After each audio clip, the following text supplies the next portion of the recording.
So, as many of you guys know, I'm a backward Hispanic from the great country of Texas. Yes, that is a country. Ask any Texan, they will tell you. And one of the biggest shocks that came to me was when I came to South Carolina, Charleston.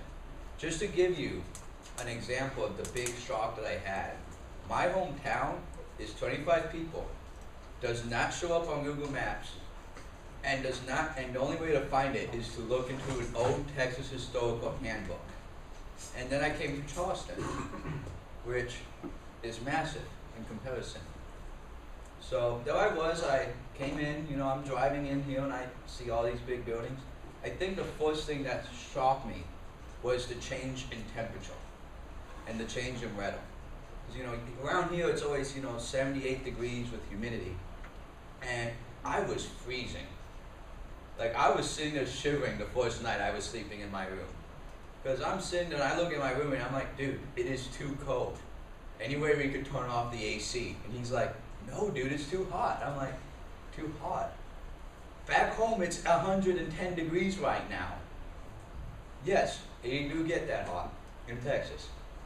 And it just surprised me, especially going on throughout these last couple of years, the amount of differences there are between the states, especially here in the U.S.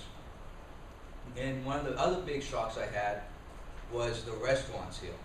I did not see a Chick-fil-A until I came to Charleston. There is none around there.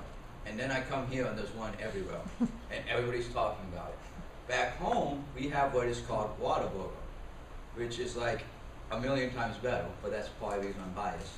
And it was very disorienting to not see those familiar landmarks of like Whataburger or barbecue joints, and instead seeing like all these weird Chick-fil-A's everywhere. And it just surprised me a lot, because I was not expecting to see such big differences. And I think probably the final and most unique difference I saw is just the way people act.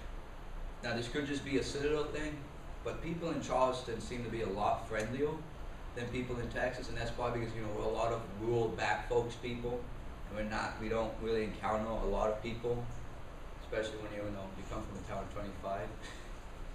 And I noticed that here in Charleston, everybody's very open, very friendly, especially at the school, and that's probably because of our sacred brotherhood we have. And I just wanted you guys to realize that maybe now, especially us seniors when we graduate, you're probably going to be in for a culture shock when you finally leave this great institution.